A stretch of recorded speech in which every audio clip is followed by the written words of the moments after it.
Coucou tout le monde, j'espère que vous allez bien. Je vous souhaite la bienvenue dans mes carnets noirs. Voici la troisième et dernière partie sur le zodiaque. Nous allons parler des derniers suspects, mais aussi, vous allez le voir, d'une théorie très originale. En 2007, Dennis Kaufman sort d'un silence trop lourd à porter pour lui. Il sait qui est le zodiaque, son beau-père Jack Tarrance. En 2000, il tombe par hasard sur un reportage retraçant le parcours du tueur et ça fait tilt pour lui. La ressemblance et les coïncidences sont trop frappantes. Il commence son enquête pour prouver que Jack est coupable. Il n'hésite pas à lui en parler ouvertement et enregistre certaines de leurs conversations où Jack semble reconnaître les faits. Du moins, il ne nie pas. Au cours de l'une d'entre elles, Dennis dit « Si j'écrivais un livre et que je disais que je pense que mon beau-père est peut-être le zodiaque, il ne voudrait pas me croire. » Réponse de Jack « Pourquoi veux-tu mettre peut-être ?» Dans sa jeunesse, Jack fait partie de l'armée et connaît le cryptage car il est opérateur radio. Il connaît aussi les radians. Il a également accès aux chaussures militaires dont on a trouvé des traces. Dennis est aussi convaincu que sa maman a été tuée par Jack et est donc une victime du zodiaque.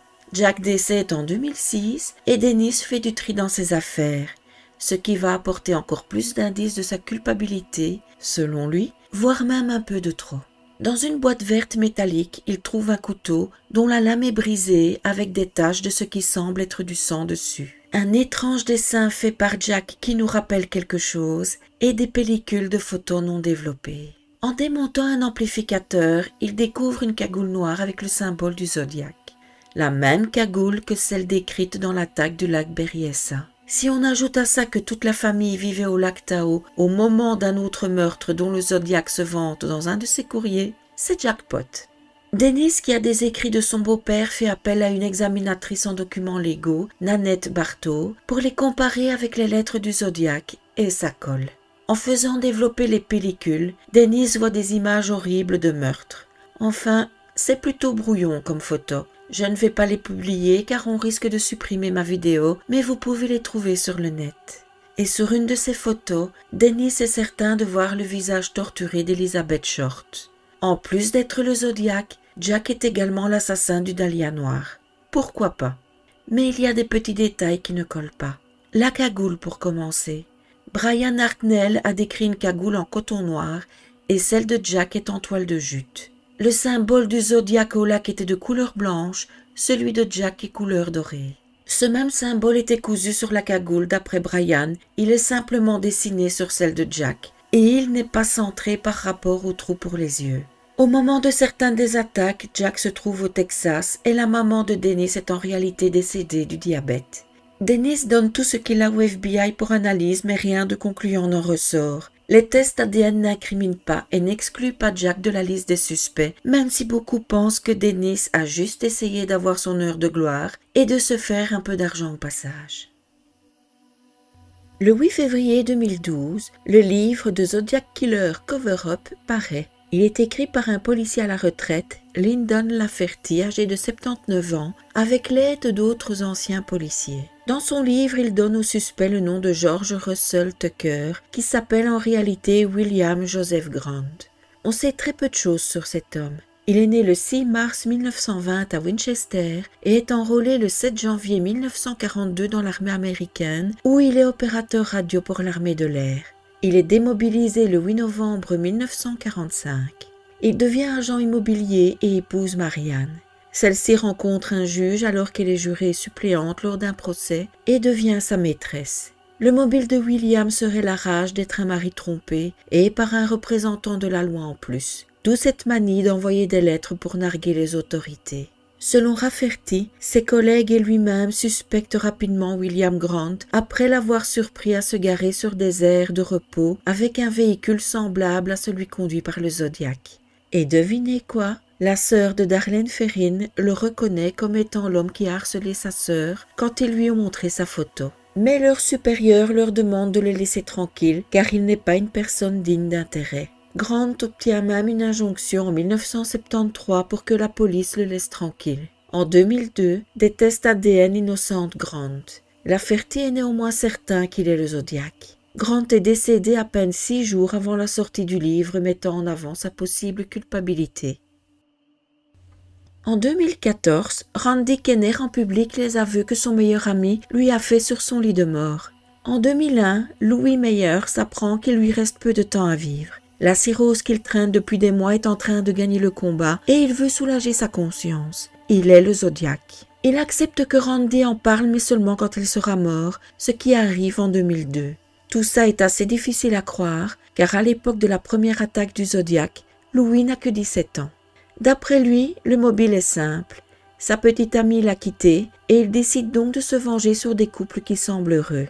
En ce qui concerne Paul Stine, il s'agit d'un simple vol pour de la drogue. Ça peut paraître fou, mais il y a des détails qui collent. Le symbole du zodiaque sur les lettres serait une croix celtique, car Louis adore la culture celtique. Il vit à Valero pendant son enfance et va dans ce laps de temps fréquenter 2 écoles où il rencontre David Faraday et Betty Lou Jensen. Pendant un temps, il travaille au même endroit que Darlene Ferrin et il travaille également dans un surplus militaire où il aurait pu acheter les fameuses chaussures dont on a retrouvé les traces. Son père travaille dans un chantier naval d'où il a aussi pu en rapporter. Après le lycée, il est arrêté pour des petits délits, principalement des vols. Au moment de la mort de Paul Stine, Louis travaille comme chauffeur routier et se trouve souvent à San Francisco. En 1971, pour éviter des ennuis suite à d'autres délits tels que recel et délits routiers, il s'engage dans l'armée et est stationné en Allemagne jusqu'en 1973. Pendant cette période, le Zodiac n'envoie pas de courrier. Et pour finir, en 1976, Louis avoue à son autre ami, Rob Robitaille, qui se trouve à gauche de Louis sur la photo, qu'il est le tueur. Rob pense à une plaisanterie et ne le croit pas. La police pense qu'il est peu probable qu'un adolescent soit l'auteur des attaques et il pointe le manque flagrant de ressemblance entre Louis et le portrait robot, sans parler des témoins qui ont décrit un homme plus âgé. Malgré leur scepticisme, les policiers ont ajouté Louis à la liste des suspects. En 2014 sort le livre « The Most Dangerous Animal of All » écrit par Gary Stewart avec l'aide de Suzanne Mustapha. Gary est le vice-président d'une entreprise de nettoyage située à Bâton Rouge et donc rien ne le prédispose à écrire ce genre de bouquin qui lui a pris 12 ans de recherche. Alors pourquoi? Eh bien Gary est convaincu que le Zodiac n'est autre que son père, Earl Van Best Jr. Earl est né le 14 juillet 1934 dans le Kentucky d'un père militaire et haut gradé, mais il est uniquement élevé par sa mère qui est froide et sans amour. Vous allez voir, le bonhomme n'est vraiment pas du genre à attirer la sympathie. À l'âge de 28 ans, il travaille comme vendeur de livres rares et rencontre Judith Chandler, 14 ans, chez un marchand de glace alors qu'elle descend du bus scolaire. Ils commencent à se fréquenter et finissent par s'enfuir ensemble et se marier.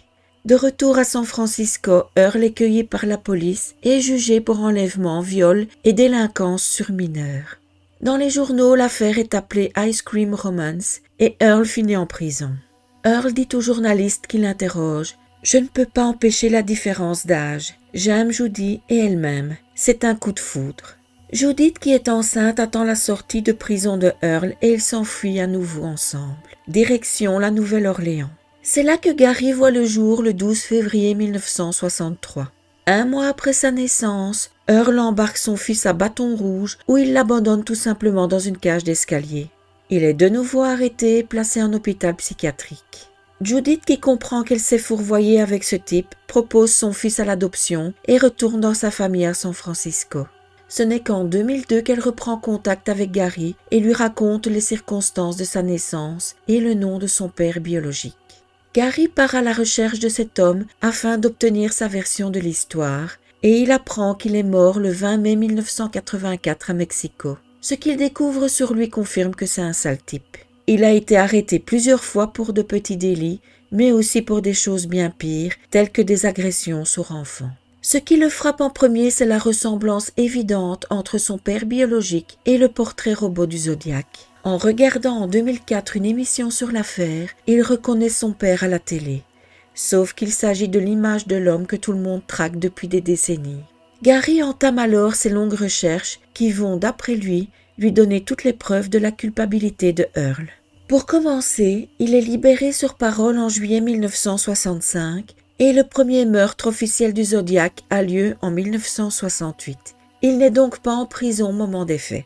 Earl traîne dans la région des meurtres au moment où ils se produisent. Comme beaucoup de monde, me direz-vous. Mais mieux encore, il vit au coin de la rue où Paul Stein aurait potentiellement emmené le Zodiac dans son taxi. Il a une passion pour l'opéra et particulièrement pour le Mikado, et il aime les chiffres et les codes. En étudiant les codes du Zodiac, Gary trouve le nom de son père dans le Z408 et un expert lui confirme que c'est bien le nom de son père qui se trouve dans Z13.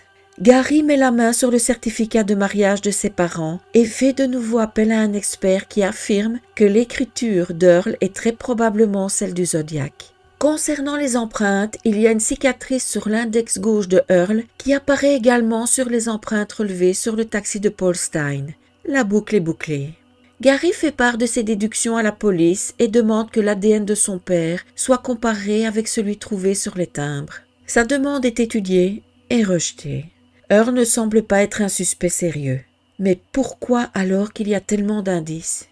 Le premier hic qui saute aux yeux est l'empreinte. Alors il y a bien une cicatrice dans les deux cas, mais elles ne sont pas dans la même direction. Il n'est même pas sûr qu'il s'agit d'une cicatrice pour l'empreinte du taxi ou tout simplement d'une saleté se trouvant sur le véhicule. La description pose aussi un problème. Même si Earl ressemble furieusement au portrait robot, il est par contre beaucoup trop petit et trop mince par rapport aux descriptions du tueur données pour les meurtres précédents. En ce qui concerne les codes, si vous jouez au mot fléché dessus, vous pouvez trouver un peu tous les noms ou mots que vous voulez.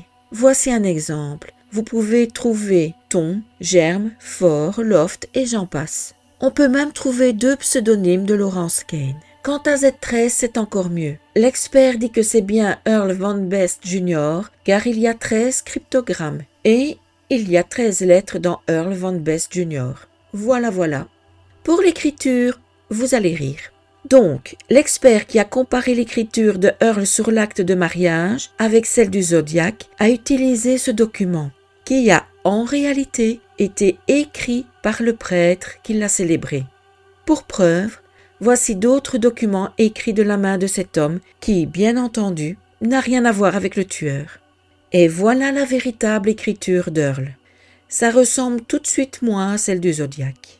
Gary croit toujours que son père est coupable. Si la police ne veut pas l'aider, c'est parce que sa mère biologique a épousé un policier qui était sur l'enquête. Et pour ne pas mettre le discrédit sur cet homme, il ne faut pas qu'il soit associé au Zodiac en ayant épousé son ex-femme. C'est même pour ça que la police a inversé l'empreinte avec la cicatrice pour éloigner les soupçons d'Earl. Dingue. Enfin, il semblerait que Earl se trouvait en réalité en Autriche au moment des crimes du Zodiac. Suzanne Mustapha finit par regretter d'avoir écrit ce livre avec Gary, son intégrité étant remise en cause par toutes les inexactitudes qui s'y trouvent, et parle même de le brûler. Voilà qui met à mal la théorie de Gary qui la soutient encore malgré tout. En 2018, la chaîne Investigation Discovery diffuse le documentaire « Mon père, le tueur en série » où April Balascio suspecte son père, Edward Wayne Edwards, qui est loin d'être un enfant de cœur, d'être le Zodiac. Il faut dire qu'un ancien policier, John Cameron, l'a inspiré en écrivant en 2014 un livre intitulé « It's Me, Edward Wayne Edwards, The Serial Killer You Never Heard of ». Dans ce recueil, il dit qu'Ed est responsable d'au moins une centaine de meurtres, dont ceux, accrochez-vous bien, du Dahlia noir, ce serait peut-être lui d'ailleurs sur la photo avec elle, de Jimmy Hoffa, des 3 victimes de West Memphis 3, de Joe Bennett Ramsey et de Martha Moxley. Oui, rien que ça en plus d'être le Zodiac. Vous dire qu'on lui a rayonné à la sortie de son bouquin est un euphémisme. Alors on est bien d'accord, Ed Edwards est un tueur en série qui a reconnu 5 meurtres et qui a écopé de la peine de mort pour ça, mais pourrait-il être le Zodiac? Né le 14 juin 1933 à Akron dans l'Ohio, Ed n'a pas une vie facile. Il grandit dans un orphelinat où il est maltraité. Dès qu'il le peut, il quitte cet environnement malsain et s'engage dans la marine, dont il est remercié pour cause déshonorante. Il se trouve ensuite des petits boulots par-ci par-là et commence sa carrière criminelle en braquant des stations-service. Il finit en prison où il se lie d'amitié avec un gardien qui lui donne l'envie de se repentir. À sa sortie en 1967, il décide de changer radicalement de vie et écrit un livre en 1972, La métamorphose d'un criminel, la véritable histoire d'Ed Edwards. Il se marie, devient conférencier motivateur et passe à la télévision dans 2 émissions, To Tell the Truth et What's My Line. Mais chasser le naturel et il revient au galop. Ed reprend ses mauvaises habitudes et ajoute l'incendie criminel à sa panoplie du parfait délinquant. Il déménage souvent et change parfois de nom ainsi que d'épouse, ce qui ne l'empêche pas d'être relié en 2009 par son ADN au meurtre de Tim Hack et Kelly Drew, 19 ans tous les deux, et tués en 1980. Il avoue les meurtres de William Lavaco, 21 ans, et de sa petite amie Judith Straub, 18 ans, qui ont eu lieu en 1977. Comme la prison à perpétuité ne lui convient pas, il demande la peine de mort. Et comme ça lui est refusé, il avoue un autre meurtre, celui de son fils adoptif, Danny Lowe Glockner, 25 ans, qu'il a assassiné pour toucher les 25 000 $ d'assurance vie qu'il avait mis sur sa tête. Cette fois, il est condamné à mort mais décède de mort naturelle le 7 avril 2011, alors qu'il est dans le couloir de la mort. Encore une fois, le problème ici est le mode opératoire et les motivations du tueur. Le premier couple a reçu une balle dans la nuque, pour le deuxième, ils ont été étranglés. Les filles ont été violées. Quant à son fils adoptif, il lui a tiré en plein visage et pour de l'argent. Mais qui sait, si rien ne prouve sa culpabilité, rien ne prouve son innocence non plus.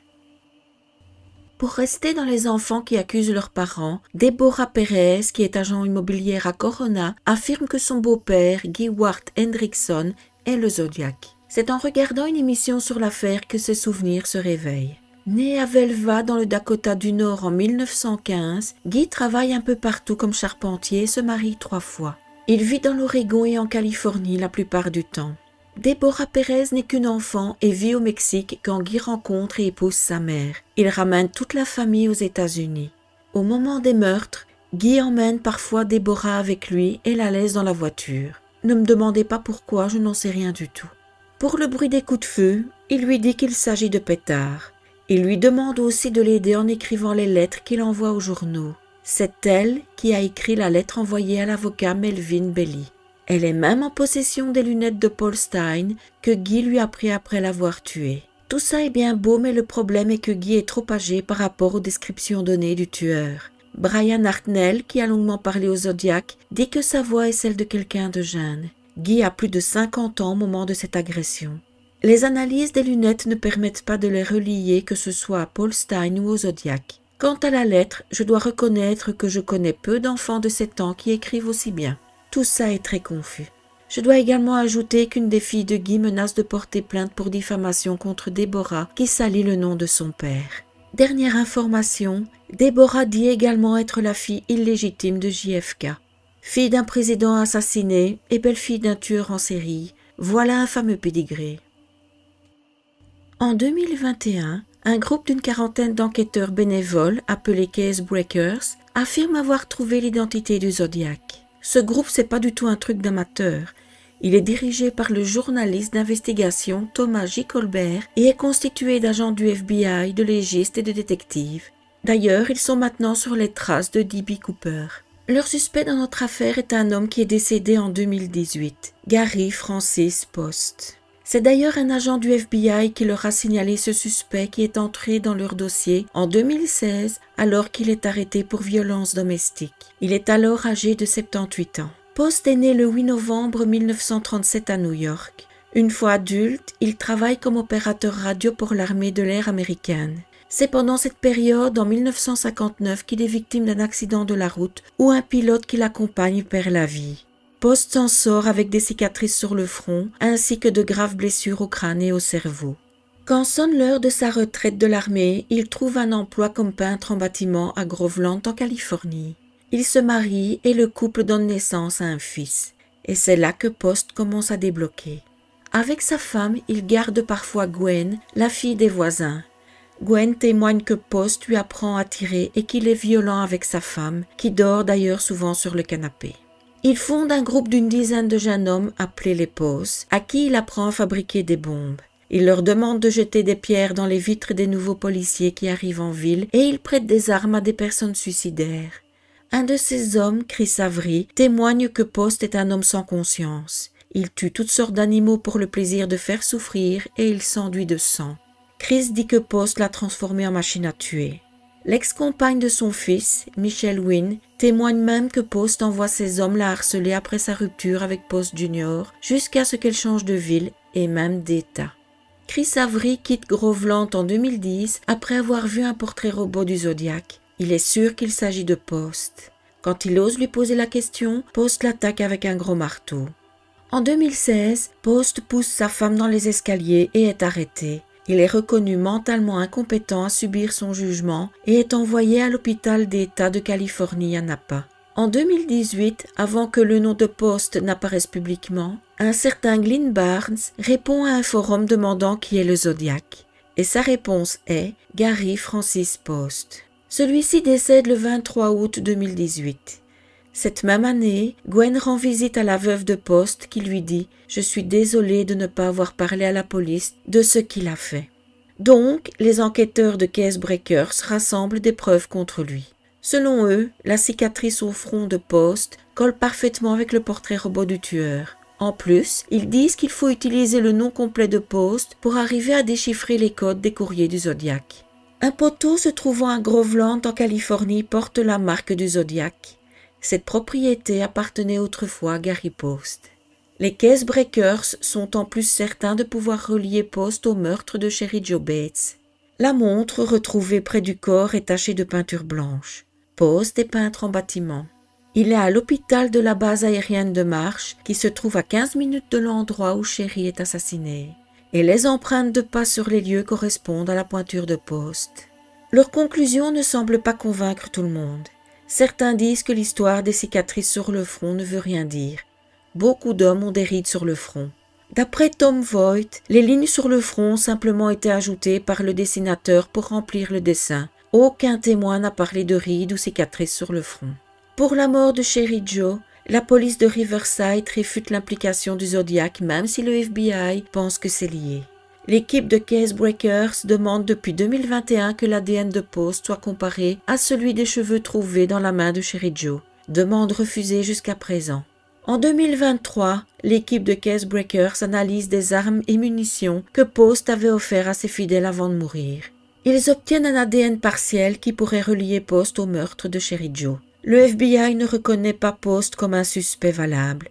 Insuffisance de preuves selon eux.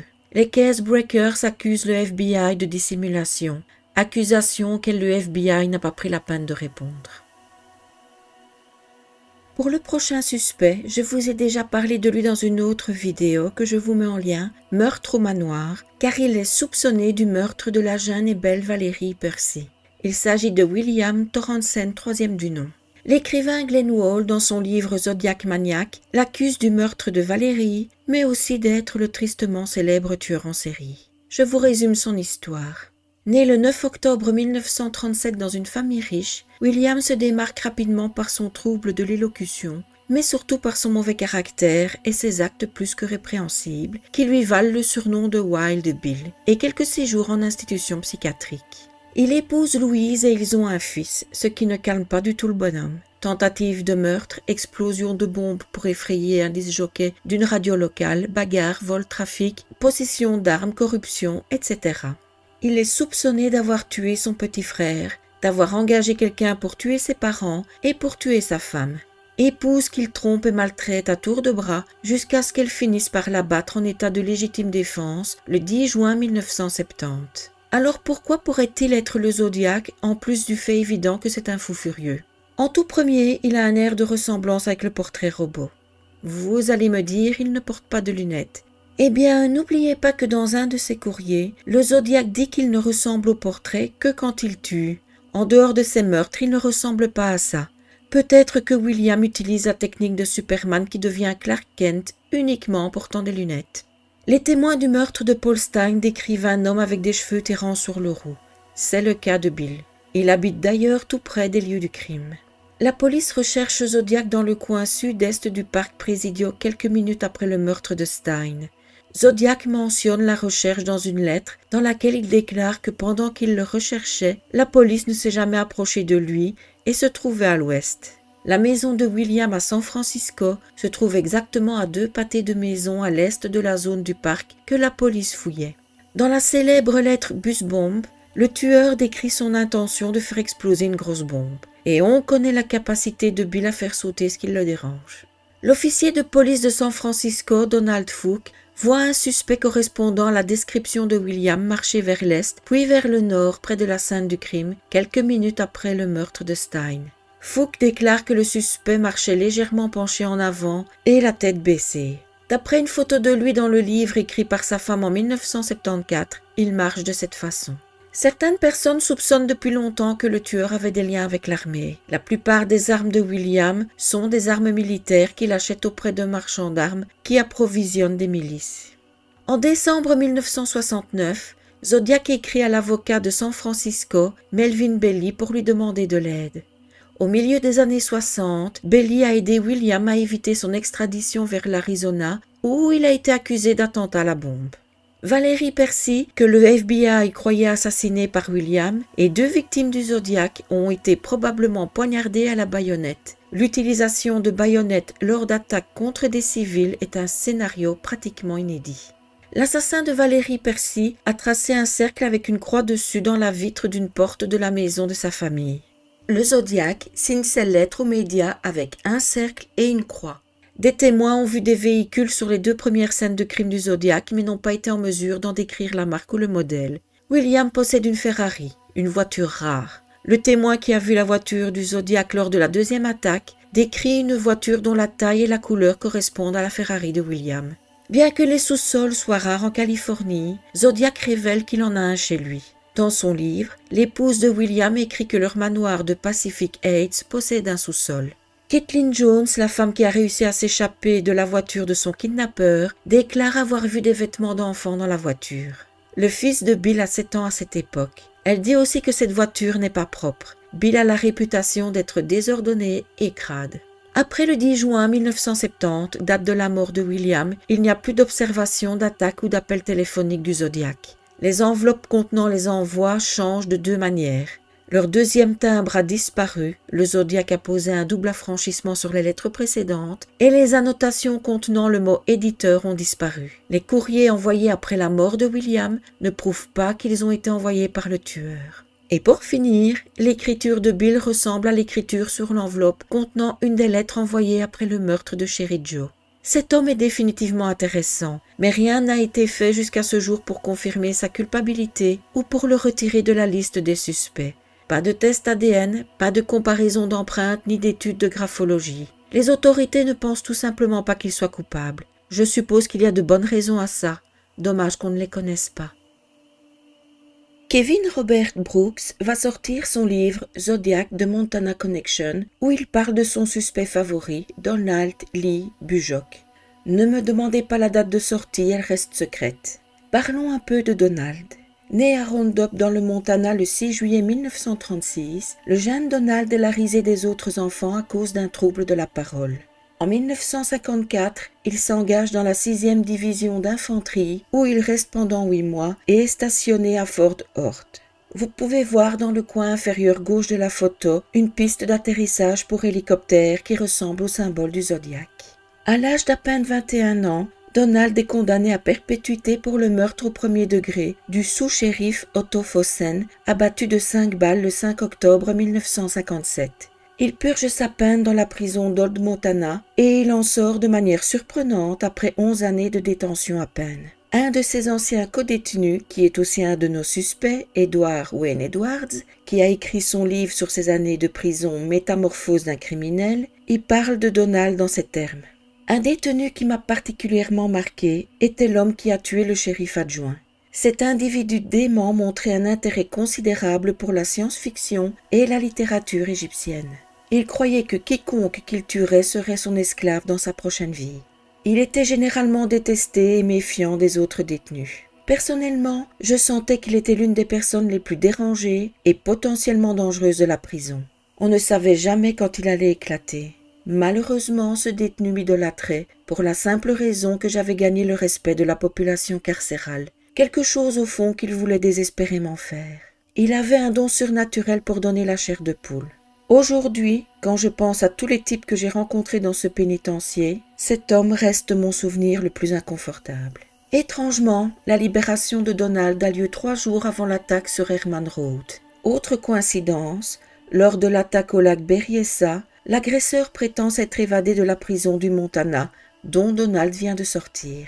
Sans parler du portrait robot fait ce même jour par les jeunes femmes qui ont vu un drôle de type rôder. Il ressemble pas mal à notre bonhomme. Quant au portrait robot fait après la mort de Stein, si on ajoute des lunettes à Donald, ça matche pas mal non plus. Le plus incriminant d'après Kevin Brooks est la carte d'Halloween envoyée par le tueur. Elle regorge d'indices de la culpabilité de Donald. Le symbole en bas de la carte semble vouloir dire plusieurs choses. La forme en premier ressemble au symbole de la California Veterans Association que Donald connaît bien.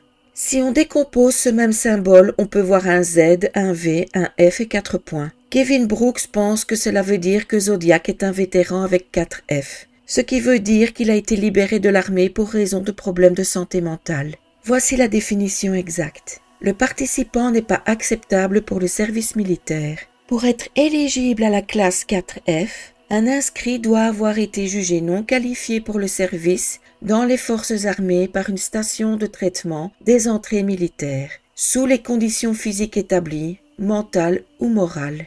L'auteur de l'enveloppe de la carte d'Halloween a également souligné le L, A et V du nom mal orthographié de Paul Avery, indiquant qu'il était membre de la division des véhicules blindés légers. Le nom de famille mal orthographié Averly faisant allusion à son deuxième prénom, Lee. Sur le milieu de la carte, il y a le fameux bout qui signifierait Bujoc.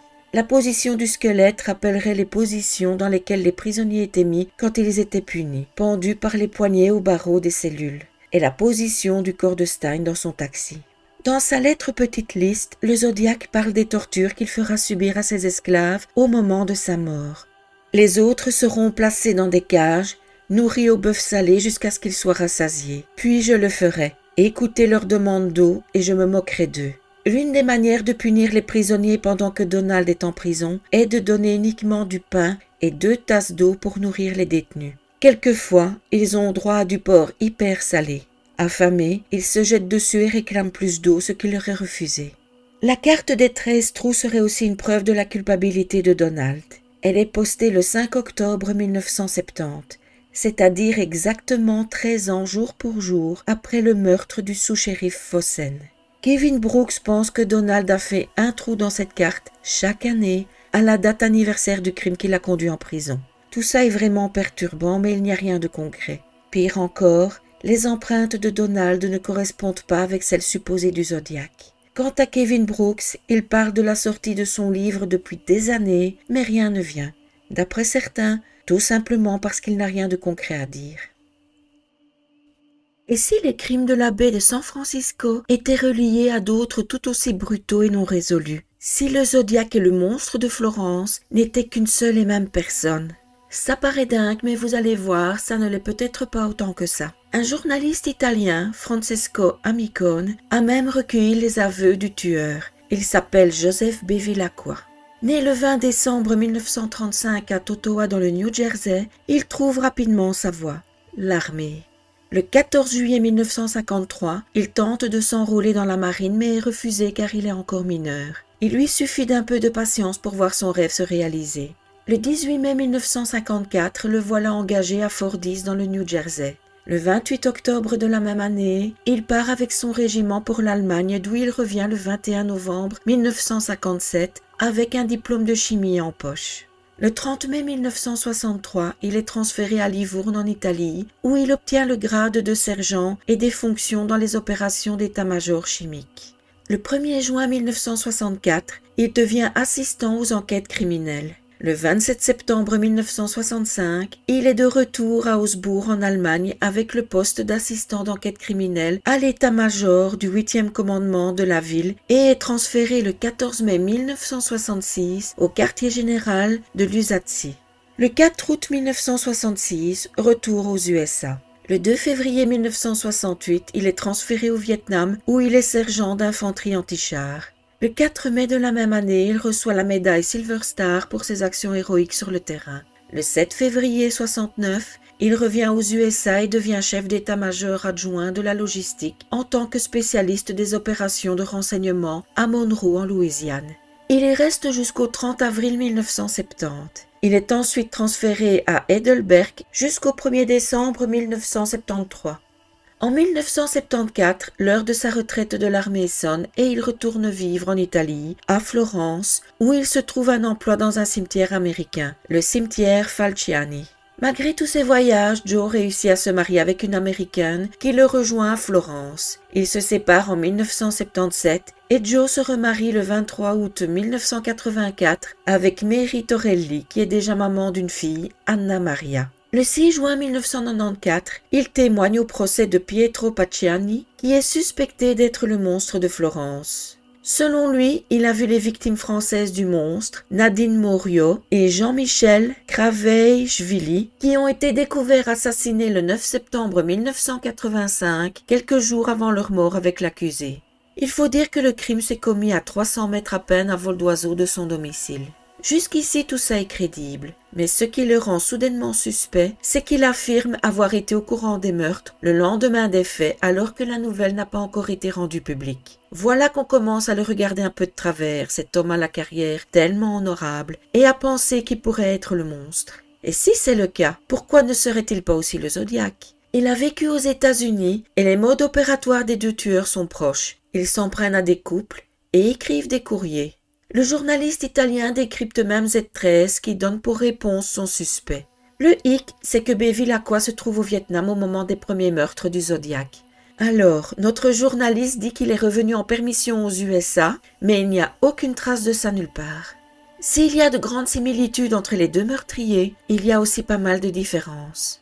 Concernant les courriers, le Zodiac les envoie à la presse pour se vanter de ses actions. Le monstre les envoie aux autorités pour les mettre sur de fausses pistes ou pour choquer en y insérant des morceaux de corps. Il y a les fameux cryptogrammes dans les lettres du Zodiac et des schémas de bombes, et rien de tout ça dans les lettres du monstre. Le Zodiac s'est trouvé lui-même son surnom et commence ses courriers par son fameux « C'est le Zodiac qui parle ». Le monstre a été surnommé ainsi par la presse et n'a jamais commencé ses lettres en disant « C'est le monstre qui parle ». Le contenu et le but de leurs courriers sont vraiment différents. Le profil des deux hommes est également différent. Selon les profilers, le Zodiac est un tueur non sexuel. Il tue pour avoir un sentiment de pouvoir et n'a jamais mutilé les victimes féminines. Tout le contraire du monstre qui est un piquériste et qui viole et mutile les femmes. C'est un tueur sexuel et un nécrophile. Très différent donc du Zodiac. Toujours selon les profilers, on ne passe pas d'un tueur non sexuel à un tueur sexuel. On est l'un ou l'autre. Les nécrophiles aiment résider près des cimetières, comme Bevilacqua. Il est peut-être le monstre de Florence, mais à moins que les profilers se soient tous trompés, il ne peut pas être le Zodiac. Quant à ses aveux faits au journaliste Francesco Amicone, Bevilacqua a toujours nié les avoir faits, et il n'y a aucun enregistrement de cette conversation. Bevilacqua a même menacé de porter plainte pour diffamation. Et si on regarde les deux portraits robots des tueurs, il n'y a pas beaucoup de ressemblances. L'ADN de Bevilacqua a été comparé avec celui trouvé sur les lieux du meurtre d'Alessandra Vanni, tuée en 1997, et ça ne correspond pas, mais ça ne l'exonère pas dans les autres affaires. L'enquête sur lui, suite à ses résultats ADN, est donc suspendue par les autorités italiennes en 2021. Francesco Amicone transmet l'ADN de Bevilacqua à la police de Riverside car il pense qu'il est le tueur de Cherry Joe Bates, sans succès jusqu'ici. Il n'est absolument pas une personne d'intérêt pour la police de Valero. Joseph Bevilacqua est décédé le 23 décembre 2022. Et voici notre avant-dernier suspect, Paul Dore. L'homme est dénoncé par Jared Kobeck dans son livre « How to Find the Zodiac », sorti en 2022. Au départ, il ne voulait pas écrire un livre pour désigner un suspect, et il y en a déjà bien assez, mais plutôt décrire l'enquête de l'époque et la manie de certains à vouloir imposer leur suspect, quitte à tordre la réalité des faits pour qu'elle colle à leur hypothèse. Il commence son enquête en étudiant les courriers du tueur. Vu qu'il parle souvent de théâtre, de bande dessinée et du jeu le plus dangereux, il se dit que c'est un fan de BD, de science-fiction et de fantasy. Il fait une recherche internet en associant les mots fanzine et Valero. C'est comme ça qu'il tombe sur des lettres provenant de ce Paul Dore, adressées au rédacteur de Lightbeam. Dans ce courrier, il critique le service postal et demande à la population de riposter en mettant sur les enveloppes de leurs lettres des timbres d'un cent. Voilà qui titille l'écrivain qui approfondit ses recherches sur cet homme. Paul Dore est né le 1er avril 1927 dans une famille qui ne reste pas bien longtemps unie. Ses parents se séparent dans les années 30. Après sa scolarité qu'il ne termine pas, Il entame son service militaire le 13 avril 1945 jusqu'au 2 mars 1946. Il continue dans l'armée après son service et part en Corée. Il finit par être renvoyé pour avoir essayé de planter une fourchette dans la gorge de quelqu'un. Il se marie avec Rose en 1950 et le couple accueille une petite fille, Gloria, en 1951. Ils vivent en Pennsylvanie jusqu'en 1964, année où ils déménagent à Fairfield, en Californie, où Paul se trouve un emploi près de Valero, où il a d'ailleurs une boîte postale et Gloria entre au lycée. Paul est fan de science-fiction. Il aime les festivals de la Renaissance, il est adepte du survivalisme et de la chasse. Il profite de ses randonnées pour chercher des preuves de l'existence du Yeti et du Bigfoot. Voilà qui est original. Il est aussi grand amateur de zines, c'est-à-dire des œuvres auto-publiées à petit tirage produites par une seule personne ou par un petit groupe. Bien qu'étant un mari et un père aimant, ainsi qu'un autodidacte acharné, Paul a aussi une part d'ombre et peut se montrer intransigeant, autoritaire et violent.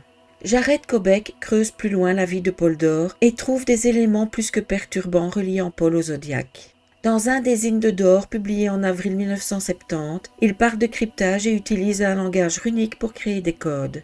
Dans la suite de ce zine, il exprime sa passion pour la Society for Creative Anachronism, un groupe dédié au cosplay médiéval. Le jour de l'attaque du lac Berryessa, une foire de la Renaissance a lieu tout près, ce qui pourrait expliquer le déguisement porté par le tueur. Dans un autre zine, Dore part du survivalisme et notamment il y insère la méthode de fabrication pour une bombe. La même méthode que celle écrite par le Zodiac. Kobek découvre que Dore est repris dans la liste de membres des Minutemen, un groupe de militants de droite dans les années 60 qui envoient des lettres de menaces aux gens qu'ils pensent être des communistes. Sur ces lettres se trouve un symbole de visée semblable au symbole du Zodiac. Dans une liste d'articles que Dore veut vendre, il y a un livre, The Strange Ways of Men, où il est écrit que les chasseurs de têtes pensaient que leurs victimes deviendraient leurs esclaves dans l'au-delà. De plus en plus fascinant. Sur une photo de Dore, on remarque un couteau dans un étui, comme celui porté par l'agresseur du lac Berryessa. Paul Dore se procure des armes en court-circuitant la procédure légale et les achète ou les échange par petites annonces en passant par une boîte postale, comme le Zodiac le dit dans une de ses lettres. Il finit par lancer son propre zine sur les tueurs en série. Il parle de tous ceux du pays, sauf du plus proche de lui géographiquement, le Zodiac. A-t-il peur d'attirer l'attention sur lui? Il possède au moment des meurtres une voiture Chevrolet Nova bleu clair, semblable à celle vue au lac Berryessa, et il est fan du Mikado de Gilbert et Sullivan. La nuit du 20 décembre 1968, Gloria, la fille de Paul, quitte définitivement le domicile familial suite à une dispute violente avec son père. C'est cette nuit que les premiers meurtres ont lieu. Les suivants se produisent dans les endroits où Gloria est susceptible de se trouver. Paul essaye-t-il de la retrouver, et de rage qu'elle n'y soit pas, se vengerait-il sur les malheureux qui se trouvent là? Lorsque Gloria part vivre à San Francisco, Paul Stine se fait tuer. Une coïncidence? Notez la ressemblance entre l'écriture de Zodiac et celle de Paul. Son nom est également compatible avec Z13. Paul Dore décède en 2007 à l'âge de 80 ans. Il lègue sa collection d'armes à sa fille, mais elle ne peut pas les garder. Elle a un casier judiciaire suite à des problèmes qu'elle a eus avec la drogue. Elle les a confiés à une voisine qui en a vendu une partie. Une arme du Zodiac se balade peut-être quelque part ou est en train de pourrir au fond d'un garage. Pour en finir avec les suspects, je vous en sors un tout nouveau tout chaud. Il s'appelle Jim Mordecai et est désigné coupable dans le documentaire The Truth About Jim par sa belle petite fille Sierra Barter. Le documentaire est en 4 parties et a commencé le 15 février 2024. On peut y suivre Sierra qui mène son enquête sur celui qui a terrorisé sa famille et bien d'autres. Jim épouse Judy, la grand-mère de Sierra, alors qu'elle avait 2 filles d'une précédente union. L'une des 2 est Shannon, qui deviendra plus tard la maman de Sierra.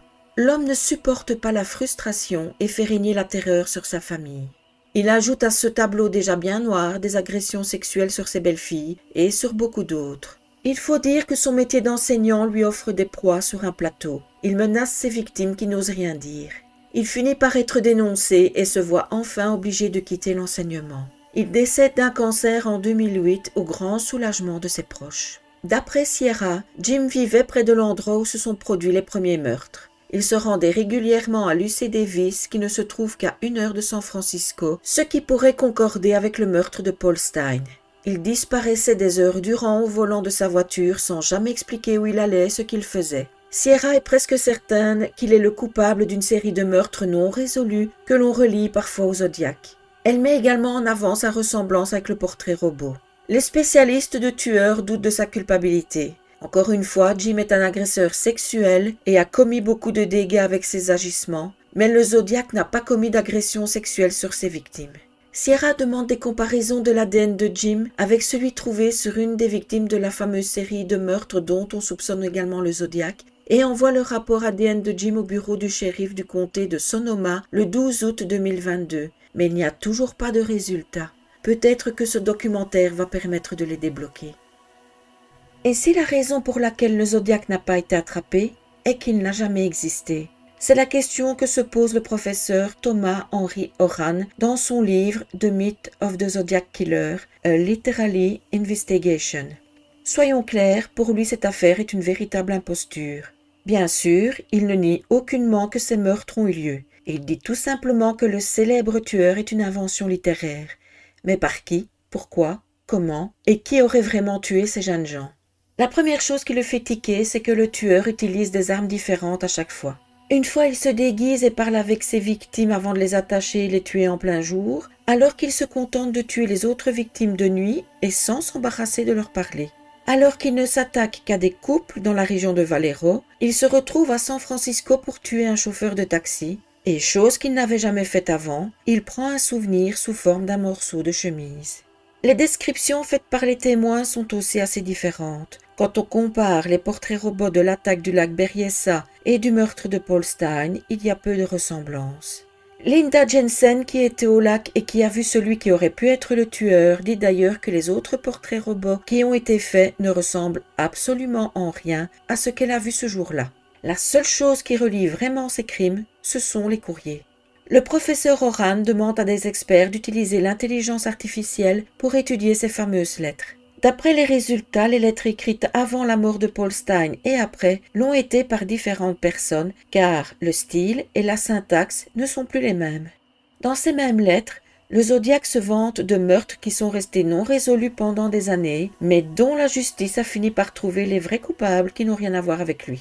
Quant au meurtre, Horan a sa propre hypothèse. David Faraday et Betty Lou Jensen ont été tués par des trafiquants de drogue. Rappelez-vous, David a eu une altercation avec un dealer et a menacé de le dénoncer à la police. Les trafiquants ne plaisantaient pas à l'époque et cette menace a conduit au meurtre des deux jeunes gens.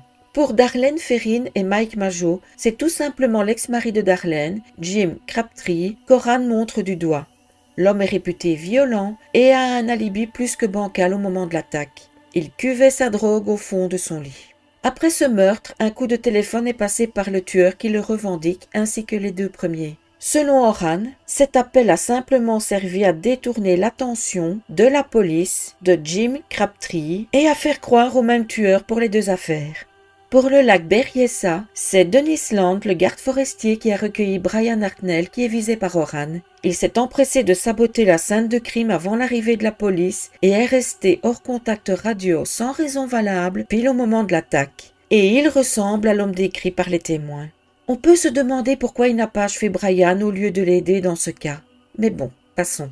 Pour le meurtre de Paul Stine, un simple vol qui a mal tourné. Pour les lettres et les détails à l'intérieur uniquement connus par la police, c'est très simple. Celui qui les écrit possède un scanner qui lui permet d'entendre les communications radio de la police. Mais qui pourrait être l'auteur de ce canular? Des journalistes, tout simplement. Le San Francisco Chronicle est devenu le seul destinataire des lettres, et Paul Avery en particulier. Ça explique comment l'auteur des lettres a eu un morceau de la chemise de Paul Stine. Les relations de la police et des journalistes sont très amicales à l'époque et il y a pas mal de rumeurs de corruption et de manipulation de preuves par la police. Voilà une belle histoire pour faire vendre du papier et mettre en avant un journaliste qui aime attirer l'attention sur lui. Autant vous dire que Thomas Horan est la risée de pas mal de monde avec cette histoire. Certains, comme Michael Butterfield, vont jusqu'à dire préférer débattre d'un sandwich au jambon que de discuter avec Horan.